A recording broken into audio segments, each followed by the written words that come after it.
Hello and welcome to this video on caring for bonsai over winter. Depending on where you are in the world, you are either in the middle of needing to winter your bonsai or should be considering how to winter your bonsai. This is very much a matter of preparation, so you don't have to work anywhere near as hard. Wintering your bonsai is mostly a matter of trying to avoid frost damage, standing water, general cleanup, pruning, and possibly wiring. In the case of tropical species, there's also a much more simple but also much more difficult solution. The reality is that tropical bonsai, if you are in a cold place for winter, will need to be moved indoors. This could be a hothouse, garage, sunroom, or inside your house in general. This is the reality of tropical species when you are in a cold area over winter. Snow piling up high can, at least for tropical species, be very dangerous. Even in those more temperate areas, you may still need to consider this. For those who have hardy species and those who live in a more temperate region, generally without snowfall, you will have a more difficult time in that there is more to do, but you save on space and needing to move your bonsai. The first task is to begin by removing leaves from the deciduous trees and any needles from conifers.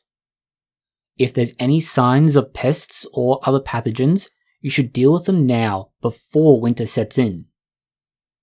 This will ensure that over winter, nothing becomes consolidated and established, which means when spring comes around, your trees are in full readiness to go. There may also be things like fertilizers that are still sitting on top of your soil if you're using a solid fertilizer. You may also need to worry about things like pot wear and tear, so buildup of calcium and other minerals. All of this can be dealt with now at the start of winter. In the case of fertilizer, you don't want to be having any go into the soil, as likely chances are that you're going to try and initiate growth with something like nitrogen if there is still fertilizer present. This means that your tree will try to wake up in the middle of winter and you're going to lose growth. Another consideration is that the cold weather itself is very important, and we've touched on this before. Many trees require dormancy, not necessarily full dormancy, but at least a certain degree of it in order to be able to come back next spring. This means you need to be careful in considering how much cold your trees are exposed to. If you're thinking about this in the more northerly or extreme southern latitudes, you're going to have to think, how do you keep the tree cold enough to keep it dormant, but not so cold as to cause harm? If you're towards the equator, then you're going to find that you need to cool the tree down and keep it cool for at least a good period. This can be rather challenging when you're trying to avoid frost that will harm the tree in the north and south, or trying to bring it down cool enough and keep it cool enough for long enough to go into dormancy. Greenhouses and similar are a good option for the most part. The only caveat to this is that when the sun does come out on those warm days, it is possible for a greenhouse to become quite warm, enough so to bring the trees out of hibernation. This means you should consider ways to keep the inside of a greenhouse at least stable, if not explicitly cold. This will be enough to keep the trees from coming out of hibernation, and hopefully, in an ideal world, enough to make them enter dormancy and stay that way. Some recommended solutions are things like completely and practically hermetically sealing a greenhouse, using large buckets of water that are sealed to act as a heat sink, providing a degree of insulational lining to the walls of the greenhouse, and adding vents. Location is going to be key for this, and as said, in an ideal world, a greenhouse or similar would be ideal, especially in cold areas, that is those that get in the negative digits, talking Celsius here, or for those who insist on using imperial numbers, anything below 30 degrees Fahrenheit. The use of a greenhouse will stabilize the temperatures to some degree and largely protect them from frost, which is generally initiated by extreme drops in temperature at night. One other consideration is also strong winds, and we'll touch on why this is important later. Apart from wind, the other consideration is sun. You want to try and avoid the pot getting either extremely cold or extremely warm. The reason for this is that temperature difference will travel through to the roots. When it gets to the roots, it can start damaging them, or it can start stimulating them to send nutrients back up the tree and wake it up. Both of these scenarios are very bad. The options available for this can be quite simple or quite extreme. Some people go to the measure of wrapping their pots in things like burlap, hessian and similar, or simply piling mulch up around them on the ground. Others will actually bury their pot in the ground. Some go several steps further by creating a trench, putting their trees in the trench, lining the sides of it with some sort of insulation, and then filling the trench with things like compost, mulch, or other material that will act as a layer of protection from the temperature changes, but will also keep the pot at a reasonably stable temperature, since the soil temperature, if you are able to get close enough to the frost line, will not shift that much. The catch to this is you want them on the ground. The reason for this is that if the bonsai pot is on the ground, there is a continuous movement of energy, particularly we're talking about temperature type energy here, from the pot to the soil or from the soil to the pot. This means you don't get a major shift in temperature, generally downwards in winter. This can, as we've mentioned, cause the roots to get especially cold. This can also happen if the wind is blowing over them. Another consideration when we're talking about winter is what tasks need doing. Some species require pruning in winter, particularly thinking here of Japanese maples. When the leaves have fallen off of them, and you begin to enter the first or second month of winter, you should begin looking at pruning and taking off any leaves that are on your deciduous trees that are still here. Not only do you now have a completely bare tree, you can look at its structure and decide which branches to remove. With maples, given that they grow so quickly in spring, you should look at doing this now and try to deal with it, so that when spring arrives, not only do you have all the growth directed where you want it to go, but more importantly, you're not having to try and cut growth off that you don't need in the first place. Conifers are in a similar situation, but here we're specifically looking at plucking or trimming the twigs and the needles.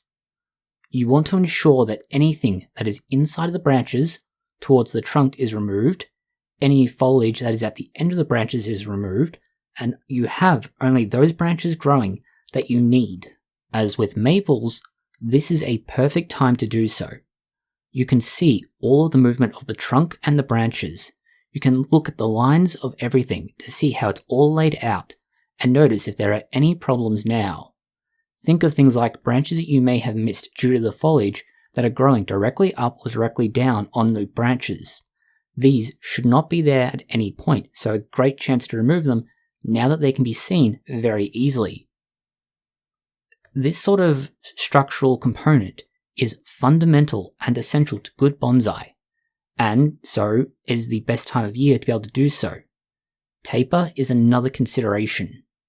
Consider looking at how your trunk is growing now, how your branches are growing. Are they the right size? Are they the right ratio? Are they in the right positions? Can you, come spring, do things like a sacrifice branch to try and encourage growth where you need it and how you need it? Winter for some species is also an opportunity for root pruning and repotting. You want to do this later on into winter, so come summer and early autumn, you want to be planning for it, whether that is buying the necessary replacement pots, getting soil, ground cover, nutrients, and so on. All of the necessities for repotting and root pruning. The trees are dormant in winter. Once you have pruned off what is no longer required, and you have reduced the root ball size, it is the ideal chance to be able to take advantage of this, reduce demand, and repot it, or to reduce the root ball and repot it in the same pot.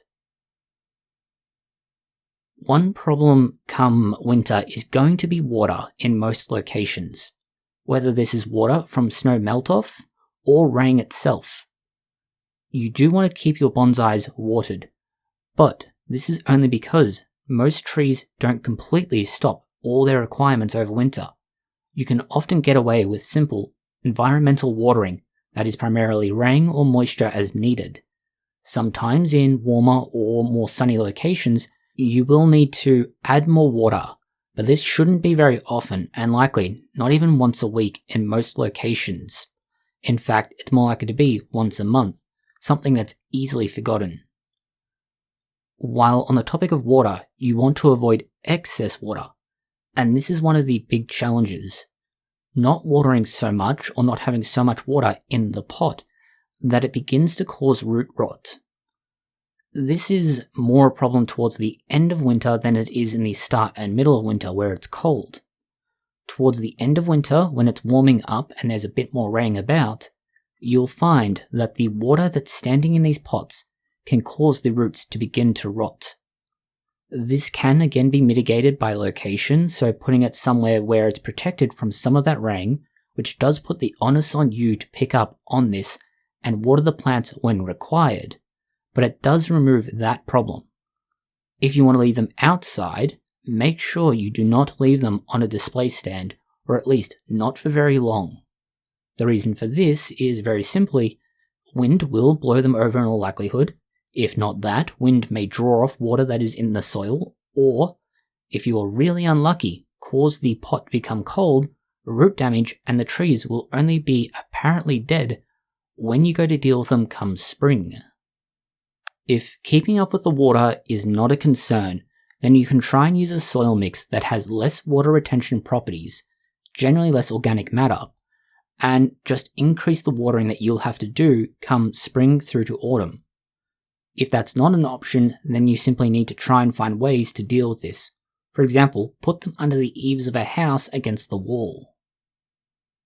As you can see, just a bit of preparation for winter can set you up for success. Not just for winter, but good care over winter leaves you ready for the bonsai to really get going come spring. You can be in the right position to only have to worry about things like wiring, for instance. And even then in winter, some species will need to be wired. But these are generally the exception rather than the rule. You'll also be ready to try and prune any growth, reduce foliage size, cut back branches, and otherwise engage primarily in maintenance and training rather than problem solving. Things that you dealt with in winter will show benefits right through until next autumn.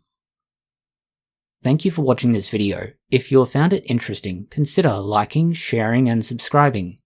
Please post any comments, questions, or suggestions that you have below.